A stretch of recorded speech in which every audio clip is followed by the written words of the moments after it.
सागर का नाम अंतर्राष्ट्रीय स्तर पर गौरव प्राप्त करता नजर आया है, जहां संयुक्त राष्ट्र संघ की बेकाक में आयोजित बैठक में सागर विचार संस्था के विभिन्न शोध कार्य के बल पर बतौर एनजीओ उसकी मेहनत और परिश्रम के बल पर संयुक्त राष्ट्र संघ के द्वारा स्वच्छ ऊर्जा निवेश हरित जलवायु कोष COP 27 में निवेश से संबंधित महत्वपूर्ण चर्चा में विचार संस्था की तरफ से किए जा रहे प्रयासों पर आकांक्षा मलैया को प्रतिनिधित्व का मौका मिला, जहां उन्होंने राउंड टेबल से वक्ता के रूप में शामिल होकर ग्रीन एनर्जी को बढ़ावा मिले इस पर अपने विचार रखे। तो वहीं इस दौरान विचार संस्था के गोबर लकड़ी मिट्टी के संरक्षण के उद्देश्य से किए जा रहे कार्यों की सराहना भी हुई और आयोजित बैठक में शामिल अन्य देशों ने इसके शोध कार्य को समझाने में रुचि भी जाहिर की है। संस्था की सचिव आकांक्षा मलैया ने विचार संस्था के 19 वर्ष पूर्ण होने के उपलक्ष्य में पत्रकार वार्ता में यह जानकारी साझा की और विचार संस्था के बढ़ते कदम के साथ अब अंतर्राष्ट्रीय संस्था के रूप में पहचान स्थापित करने की बात कही। उन्होंने इस दौरान संस्था द्वारा विभिन्न स्तर पर संचालित कार्यों की जानकारी भी मीडिया से साझा की, साथ ही किसी भी प्रकार के राजनीतिक लाभ के उद्देश्य से संस्था की गतिविधियां संचालित नहीं होने का दावा की। साथ ही उन्होंने कहा कि जिस संकल्प और उद्देश्य के साथ उनके पिता और उनके सहयोगी ने इस संस्था की नींव रखी थी, आज वह विशाल वट वृक्ष का आकार लेकर सामाजिक सरोकार की कसौटी पर खरी उतर न केवल सागर प्रदेश देश बल्कि विदेश में भी अपनी अलग पहचान बना चुकी है।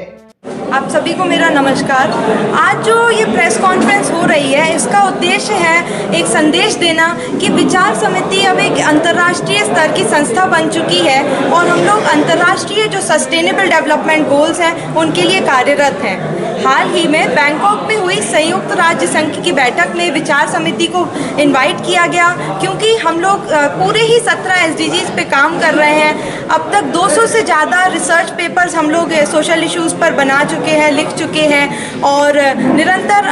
पिछले 19 साल से कार्यरत हैं। तो इस बैठक में जो हमें बुलाया गया उसमें 3 तरीके से विचार समिति का पार्टिसिपेशन रहा। तो एक जो इन्वायरमेंट और डेवलपमेंट की कमेटी की 7वीं जो मीटिंग थी, मिनिस्टेरियल लेवल मीटिंग थी, जिसमें देशों के प्रधानमंत्री और अन्य मंत्री के साथ साथ सिविल सोसाइटी ऑर्गेनाइजेशंस भी जुड़े हुए थे। इस मीटिंग में हमारी सहभागिता रही, जिसके माध्यम से एक इंटरनेशनल लेवल का रिजोल्यूशन भी पास हुआ। इसके अलावा एक राउंड टेबल कॉन्फ्रेंस थी जो कि सस्टेनेबल एनर्जी पे, क्लीन एनर्जी इन्वेस्टमेंट पर राउंड टेबल थी। उसमें मुझे एज अ स्पीकर यानी कि पैनलिस्ट बुलाया गया, जिस पर मैंने अपनी बात रखी। तीसरी चीज़ यह है कि विचार समिति जो कार्य कर रही है,